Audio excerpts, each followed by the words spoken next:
नमस्कार, मैं डॉक्टर पंकज गौड़ साहित्य की इस यात्रा में आप सभी का स्वागत करता हूं।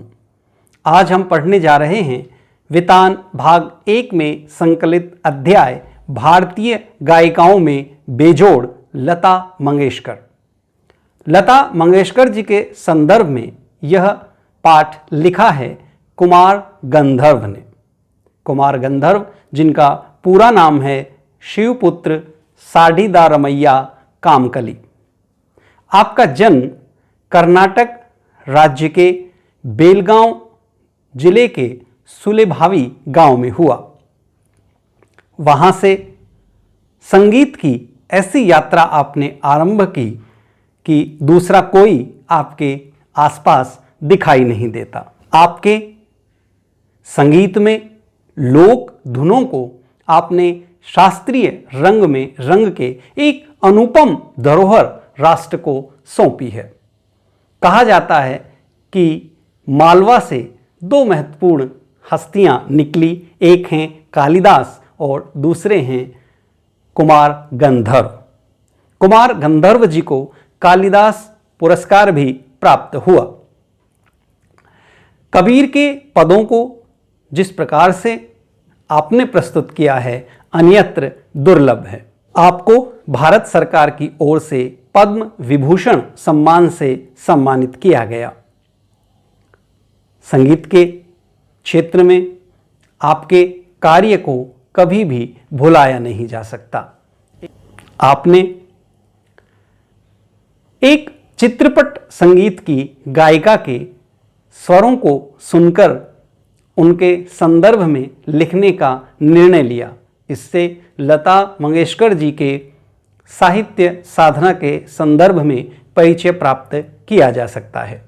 यह पाठ आपकी पूरक पुस्तक में संकलित है और आप जानते हैं कि पूरक पुस्तक में अन्य पुस्तकों की अपेक्षा जिस तरह की सामग्री रखी गई है उसके उद्देश्य कुछ दूसरे हैं।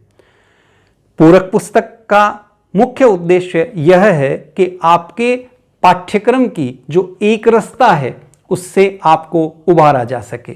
ऐसे पाठ जो सामान्य विधाओं के अंतर्गत होने के कारण पाठ्यक्रम की सीमाओं से परे पड़ते हों, उन पाठों से आपका साक्षात्कार करवाया जा सके। इस पुस्तक के अंतर्गत इस प्रकार के 3 पाठ आपके पाठ्यक्रम में रखे गए हैं। एक, भारतीय गायिकाओं में बेजोड़ लता मंगेशकर, जिसका अध्ययन आज हम करेंगे, जिस पर चर्चा हम करेंगे। दूसरा है राजस्थान की रजत बूंदें और तीसरा है आलो आंधारी। तो ये सभी जो अध्याय हैं ये अलग अलग विधाओं को, अलग अलग मनस्थितियों को, अलग अलग प्रकार के समाज के रंगों को आपके सामने रखने का काम करते हैं। इसका मुख्य उद्देश्य यह है कि इनके माध्यम से समाज के विभिन्न रंगों से आपको परिचित करवाया जा सके, आपकी कल्पना शक्ति को एक उन्मुक्त उड़ान दी जा सके। अब हम बात करेंगे इस पाठ में आने वाले कुछ महत्वपूर्ण शब्दार्थों की, क्योंकि इसमें कुछ इस प्रकार के पारिभाषिक शब्दों का इस्तेमाल किया गया है जिनसे शायद आपका पूर्व में परिचय न रहा हो। पाठ में आने वाले कुछ महत्वपूर्ण शब्दार्थ: स्वर मालिकाएं, स्वरों के क्रमबद्ध समूह, स्वर मालिका में बोल नहीं होते, ध्वनि मुद्रिका, स्वरलिपि, शास्त्रीय गायकी जिसमें गायन को कुछ निर्धारित नियमों के अंदर ही गाया बजाया जाता है, ख्याल, ध्रुपद, धमार आदि शास्त्रीय गायकी के अंतर्गत आते हैं। राग मालकोस, भैरवी थाट का राग जिसमें रे और प वर्जित हैं, इसमें सारे स्वर कोमल लगते हैं।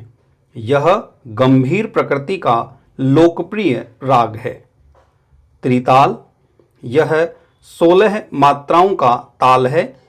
इसमें 4-4 मात्राओं के 4 विभाग होते हैं। गानपन, गाने का ऐसा अंदाज जो एक आम आदमी को भी भाव विभोर कर दे। द्रुत लय। लय 3 प्रकार की होती है, विलंबित लय धीमी, मध्य लय बीच की, द्रुत लय तेज। मध्य लय से दुगुनी और विलंबित लय से चौगुनी तेज लय द्रुत लय कहलाती है। ऊंची पट्टी, ऊंचे स्वरों का प्रयोग, तार सप्तक जो सबसे ऊंचे स्वर जिसमें रहते हैं उनका प्रयोग किया जाता है। लोच, स्वरों का बारीक मनोरंजक प्रयोग। तैलचित्र, जिस चित्र में तैलीय रंगों का प्रयोग किया जाता है। पर्जन्य, बादल। अनभिषिक्त, बेताज।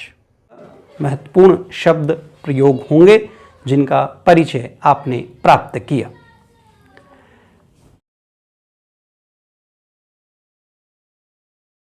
अब हम पाठ के सार पर थोड़ी चर्चा करें।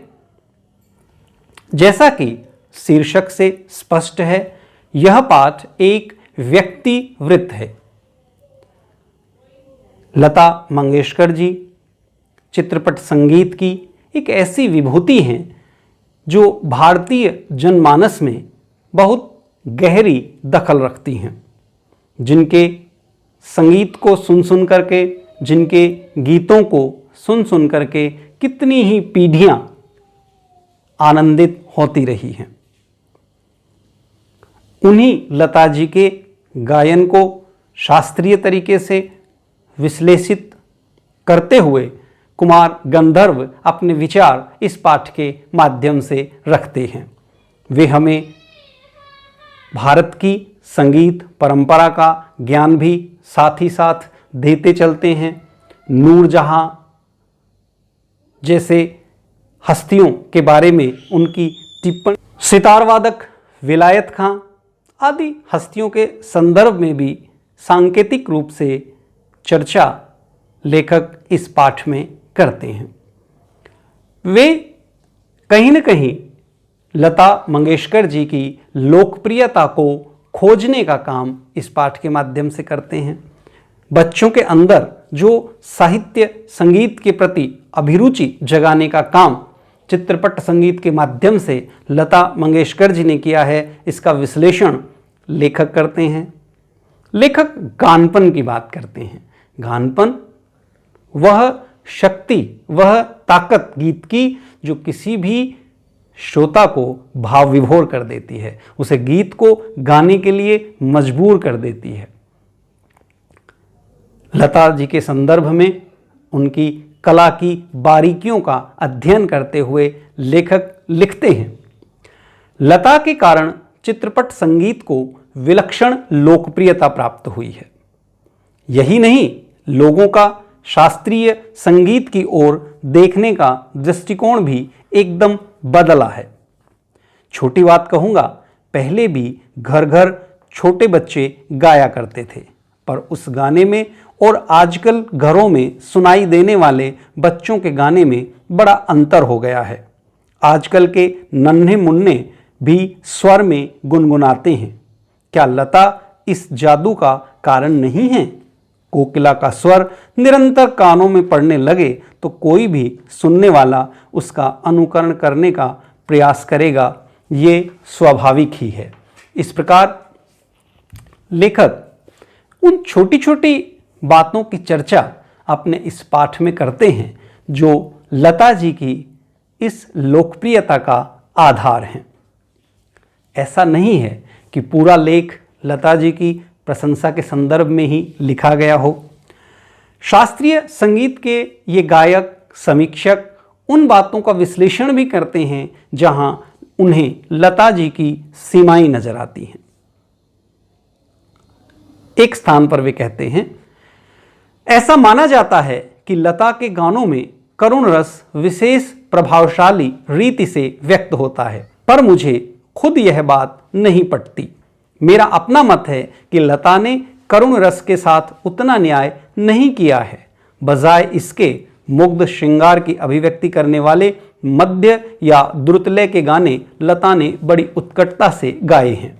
मेरी दृष्टि से उनके गायन में एक और कमी है, तथापि यह कहना कठिन होगा कि इसमें लता का दोष कितना है और संगीत दिग्दर्शकों का दोष कितना। लता का गाना सामान्यतः ऊंची पट्टी में रहता है। गाने में संगीत दिग्दर्शक उसे अधिकाधिक ऊंची पट्टी में गवाते हैं और उसे अकारण ही चिल्लाते हैं। तो इस प्रकार अपने इस पाठ में लेखक लता जी के गाने की सीमाओं को दिखाने से भी नहीं चूकते। लता जी के गीत के संदर्भ में चर्चा करते हुए, गायन के संदर्भ में चर्चा करते हुए, चित्रपट संगीत पर उनके महत्व पर चर्चा करते हुए वे लगातार बड़ी अच्छी टिप्पणियां और भारतीय संगीत साहित्य के इतिहास के संकेत करते भी चलते हैं। चित्रपट संगीत ने किस प्रकार शास्त्रीय संगीत से उन तत्वों को अपने अंदर समाहित कर लिया है जो उसकी लोकप्रियता का आधार हैं, इसकी बात भी पाठ में लेखक करते हैं। वे बताते हैं कि नूरजहां के गीत में गायन शैली में और लता मंगेशकर जी की गायन शैली में क्या फर्क है। वे बताते हैं कि किस प्रकार कई बार शिष्य अपने गुरुओं से आगे हो जाते हैं, किस प्रकार बच्चे अपने माता पिता की परंपरा को आगे बढ़ाते हैं। दीनानाथ मंगेशकर जी की सुपुत्री लता मंगेशकर ने निश्चित रूप से दीनानाथ मंगेशकर जी के शास्त्रीय संगीत को अपनी लयात्मकता के माध्यम से, अपनी संगीत की समझ के माध्यम से, चित्रपट के माध्यम से चरमोत्कर्ष तक पहुंचाया। इसी प्रकार सितार वादन के क्षेत्र में विलायत खां साहब ने अपने पिता से अधिक श्रेष्ठ कार्य संगीत के क्षेत्र में करके दिखाया।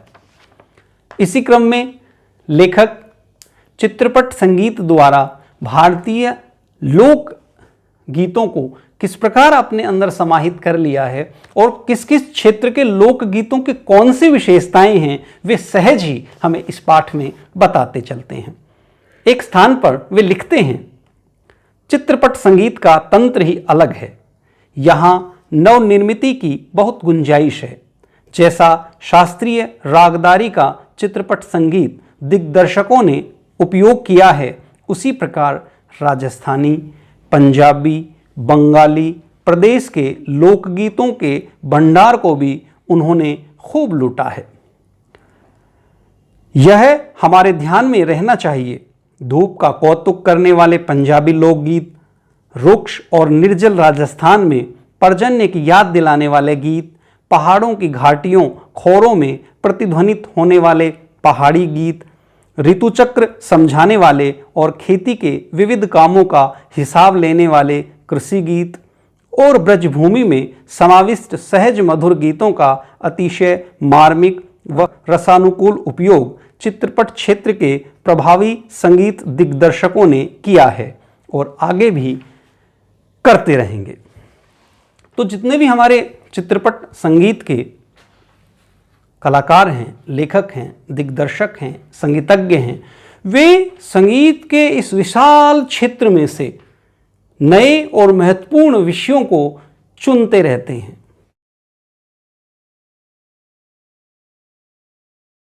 अब हम पाठ के अभ्यास प्रश्नोत्तर करेंगे।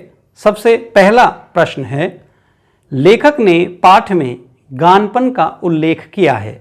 पाठ के संदर्भ में स्पष्ट करते हुए बताएं कि आपके विचार में इसे प्राप्त करने के लिए किस प्रकार के अभ्यास की आवश्यकता है।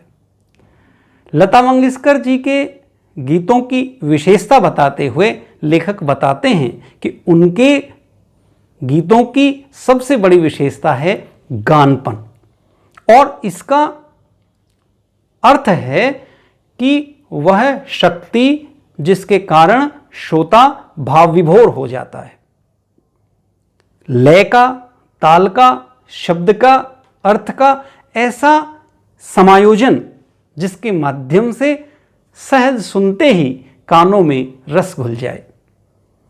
कोकिल के से अपने स्वरों के माध्यम से लता मंगेशकर जी ने यह काम किया है। उनके सभी गानों में यह गानपन हमेशा मौजूद रहता है। जिस प्रकार मनुष्यता के बिना मनुष्य का कोई मतलब नहीं है, उसी प्रकार गानपन के बिना गीतों का कोई अर्थ नहीं है। अतः किसी भी श्रेष्ठ संगीतज्ञ को हमेशा ये प्रयास करना चाहिए कि वह गानपन के माध्यम से गीतों में वह ऊर्जा भरने का काम करे जिससे लगातार श्रोता भाव विभोर हों। अगला प्रश्न है प्रश्न संख्या 2। लेखक ने लता की गायकी की किन विशेषताओं को उजागर किया है? आपको लता की गायकी में कौन सी विशेषताएं नजर आती हैं, उदाहरण सहित बताइए।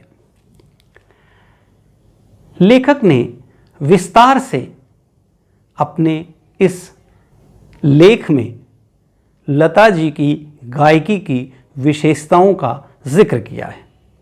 वे उनके सुरीलेपन की बात करते हैं, वे उनके स्वरों के निर्मलता की बात करते हैं, वे कोमलता और मुग्धता की चर्चा करते हैं।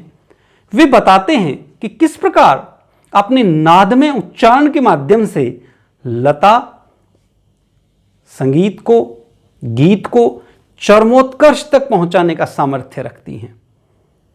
लता जी को शास्त्रीय संगीत का ज्ञान होने के कारण वे अपने गीतों में शास्त्रीय शुद्धता का पालन भी करती हैं और इन सभी विशेषताओं के सम्मिलित प्रभाव के कारण ही लता अपने गीतों के माध्यम से इस प्रकार का वातावरण उत्पन्न करने में समर्थ हो जाती हैं, इस प्रकार श्रोता के कानों में मिश्री सी घोलती हैं कि श्रोता भाव विभोर हो जाता है।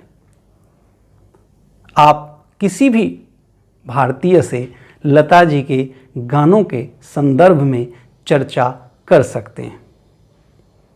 लो चली मैं अपने देवर की बारात लेके, जैसे गीतों के माध्यम से वे भारतीय पारिवारिक चित्रों को, भारतीय संबंधों को व्यक्त करती हैं।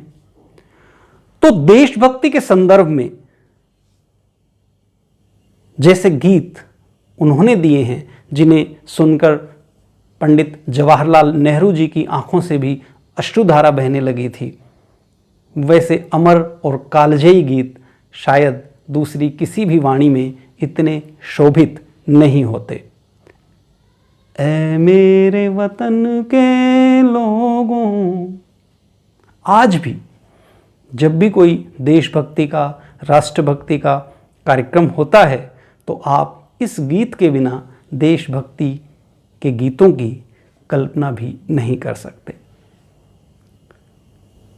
अपने उस मधुर गानपन के माध्यम से ही लता जी आज जन जन में लोकप्रिय हैं। कितने ही गीत, हजारों गीत लता मंगेशकर जी की वाणी से निकले हैं जिन पे चर्चा परिचर्चा हो सकती है। अगला प्रश्न है, लता ने करुण रस के गानों के साथ न्याय नहीं किया है, जबकि श्रृंगारपरक गाने वे बड़ी उत्कटता से गाती हैं। इस कथन से आप कहां तक सहमत हैं? एक संगीताचार्य के दृष्टिकोण से कुमार गंधर्व जी हो सकता है अपनी बात बेहतर तरीके से रख रहे हों, पर आम भारतीय श्रोता के लिए इस कथन से सहमत हो पाना संभव नहीं है। दिल हुम हुम करे घबरा जैसे गीतों के माध्यम से निश्चित रूप से लता जी ने करुण रस को भी उसी तल्लीनता से, तन्मयता से व्यक्त किया है जिस तल्लीनता से, तन्मयता से वे श्रृंगार के गानों को व्यक्त करती हैं। अतः उनके करुण रस के गीत भी बहुत ही लोकप्रिय हुए हैं। देशभक्ति गीत की चर्चा हमने पहले भी की थी, वह भी कहीं न कहीं अपने भीतर करुणा को समाहित किए हुए है। जब घायल हुआ हिमालय, इस प्रकार की पंक्तियाँ उसमें हैं और निश्चित रूप से इन सभी करुणा संबंधित गीतों के साथ भी लता जी ने अपनी इस संगीत यात्रा में न्याय किया है। अगला प्रश्न है प्रश्न संख्या 4। संगीत का क्षेत्र ही विस्तीर्ण है। यहां अब तक अलक्षित, असंशोधित और अदृष्टिपूर्व ऐसा खूब बड़ा प्रांत है, तथापि बड़े जोश से इसकी खोज और उपयोग चित्रपट के लोग करते चले आ रहे हैं। इस कथन को वर्तमान फिल्मी संगीत के संदर्भ में स्पष्ट कीजिए। लेखक ने फिल्मी संगीत के माध्यम से, चित्रपट संगीत के माध्यम से, शास्त्रीय संगीत के विभिन्न उपादानों के माध्यम से एक बड़ी सार्थक चर्चा इस लेख में की है। वे लोकगीतों के महत्व को लेख के माध्यम से व्यक्त करते हैं कि किस प्रकार से लोकगीतों के रस को संगीत निर्देशक चुराने में सफल रहे हैं। इसी प्रकार हम देखते हैं कि लगातार संगीताचार्य नए नए क्षेत्रों की खोज करते हैं। नई नई इलेक्ट्रॉनिक माध्यमों से धुनें बनाई जा रही हैं। गानों में प्रभाव पैदा करने के लिए नई नई लोकेशंस की खोज की जा रही है और इस प्रकार के प्रयोगों में कई बार बड़ा भौड़ा रूप भी देखने को मिलता है। पर निश्चित रूप से जब आप नए क्षेत्रों की खोज करते हैं तो इस प्रकार की सीमाएं उसकी रहती हैं। अगला हमारा प्रश्न है प्रश्न संख्या 5। चित्रपट संगीत ने लोगों के कान बिगाड़ दिए। अक्सर यह आरोप लगाया जाता रहा है। इस संदर्भ में कुमार गंधर्व की राय और अपनी राय लिखें। चित्रपट संगीत ने लोगों के कान बिगाड़ दिए। यह चर्चा कुमार गंधर्व इस बारे में करते हैं कि प्राय जो खानदानी संगीतज्ञ हैं या हिंदुस्तानी शास्त्रीय संगीत के समीक्षक हैं, वो यह आरोप लगाते हैं कि आमजन को शास्त्रीय संगीत से दूर करने का काम कहीं न कहीं चित्रपट संगीत ने किया है। पर कुमार गंधर्व इससे सहमत नहीं हो पाते और हम भी इससे सहमत नहीं हैं। आम व्यक्ति के लिए संगीत की गहराइयों का ज्ञान प्राप्त करना संभव नहीं है। उसे नहीं पता ताल कौन सी है, सुर कौन सा लगा है, कैसा किस स्वर में गाया जा रहा है, बजाए जाने वाला किस राग को उसमें लगा रहा है।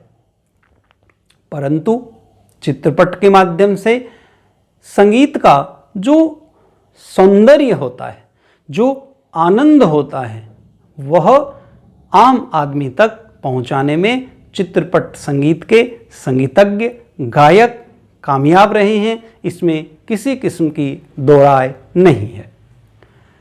प्रश्न संख्या 6 है, शास्त्रीय एवं चित्रपट दोनों तरह के संगीतों के महत्व का आधार क्या होना चाहिए?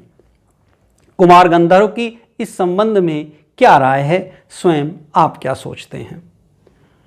शास्त्रीय एवं चित्रपट दोनों ही प्रकार के संगीत का आधार कुमार गंधर्व गानपन को मानते हैं। वे समझते हैं कि गानपन वह विशेषता है जो किसी भी श्रोता को भाव विभोर करने का सामर्थ्य रखती है और यही कारण है कि व्यावहारिक रूप से लता मंगेशकर जी ने विश्व स्तर पर इतने हजारों हजार अपने चाहने वाले पैदा किए हैं। वे बताते हैं कि बच्चे भी जो संगीत के प्रति अभिरुचि जागृत हुई है, जो आज लय में गीतों को गा पा रहे हैं, उसका श्रेय कहीं न कहीं लता मंगेशकर जी को है और लता मंगेशकर जी की इस विशेषता को है, गानपन को है।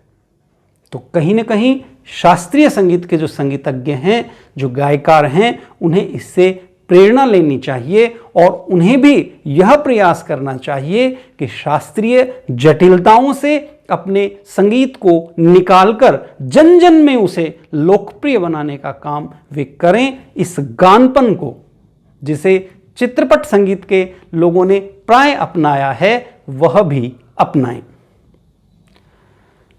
इसके बाद प्रश्न है, कुछ करने और सोचने के लिए। इसमें पहला प्रश्न है, पाठ में दिए गए अंतरों के अलावा संगीत शिक्षक से चित्रपट संगीत और शास्त्रीय संगीत का अंतर पता करें। इन अंतरों को सूचीबद्ध करें। शास्त्रीय संगीत में और चित्रपट संगीत में बहुत अंतर है। शास्त्रीय संगीत शास्त्रीय नियमों के अनुरूप गाए जाते हैं। ऋतुओं का भी निश्चयीकरण किया गया है कि किस ऋतु में कौन सा राग आपको गाना है। उसके लिए समय भी निर्धारित है कि किस समय पर आपको वह गीत गाना है। जबकि चित्रपट संगीत ने अपनी इस प्रकार की सभी सीमाओं को तोड़ दिया है और इन सीमाओं को तोड़ने के कारण ही वह जन जन में अधिक लोकप्रियता प्राप्त कर पा रहा है। यद्यपि दोनों की अपनी अपनी सीमाएं हैं, शास्त्रीय संगीत की और चित्रपट संगीत की, परंतु हमें यह भी समझना चाहिए कि इन्हीं सीमाओं के कारण उनका महत्व है। इस प्रकार हम देखते हैं कि शास्त्रीय संगीत में और चित्रपट संगीत में ये महत्वपूर्ण अंतर है। अगला हमारा प्रश्न है, कुमार गंधर्व ने लिखा है, चित्रपट संगीत गाने वाले को शास्त्रीय संगीत की उत्तम जानकारी होना आवश्यक है। क्या शास्त्रीय गायिकाओं को भी चित्रपट संगीत से कुछ सीखना चाहिए? कक्षा में विचार विमर्श करें। निश्चित रूप से चित्रपट संगीत गाने वाले गायकों को शास्त्रीय संगीत की जानकारी होनी चाहिए और होती भी है। हम देखते हैं कि किस प्रकार लता मंगेशकर जी को शास्त्रीय संगीत की गहरी समझ और परख थी। लगातार अपने चित्रपट संगीत के गीतों में वे अपने इस ज्ञान का उपयोग करती रही हैं। हम देखते हैं कि यशस्वी गायक मन्ना डे ने किस प्रकार अपने संगीत के ज्ञान के, शास्त्रीय संगीत के ज्ञान के कारण ही ए मेरे प्यारे वतन, ए मेरे बिछड़े चमन जैसे गीत को उस शास्त्रीय गरिमा के साथ प्रस्तुत किया है। पर प्राय हम देखते हैं कि जो मुख्य शास्त्रीय गायक होते हैं उनके मन में कहीं न कहीं चित्रपट संगीत के प्रति हेय का भाव होता है या वे उसे कमतर करके आंकते हैं। ऐसा नहीं किया जाना चाहिए। गानपन जो चित्रपट संगीत की महत्वपूर्ण विशेषता है, उससे शास्त्रीय संगीत के संगीतज्ञों को भी प्रेरणा लेनी चाहिए और लगातार अपने गीतों में उन विशेषताओं को जागृत करना चाहिए जिससे आम श्रोता उनसे जुड़ सकें। अतः हमने इस पूरे पाठ का अध्ययन किया, इस पर विमर्श किया, हमने चर्चा की कि इस पाठ को वितान पुस्तक के अंतर्गत समाहित किया गया है। वितान एक पूरक पुस्तक है और पूरक पुस्तक का मुख्य उद्देश्य यह है कि उस पुस्तक के माध्यम से आपके अंतर में पढ़ने की रुचि जागृत हो। अतः आप इस संदर्भ में अन्य अनेक पुस्तकों का अध्ययन करें। जितने नाम इस पाठ में आए हैं, कुमार गंधर्व, दीनानाथ मंगेशकर, विलायत अली खान, इन सब के बारे में आप परिचय प्राप्त करें। आपने देखा होगा कि आपके पाठ में कुछ तस्वीरें विविध वाद्य यंत्रों की छपी हुई हैं, तो आप इन वाद्य यंत्रों के बजाने के तरीके को भी सुने। इन वाद्य यंत्रों के माध्यम से कौन कौन से प्रमुख गीतों को गाया जाता है उसके संदर्भ में जानकारी प्राप्त करें।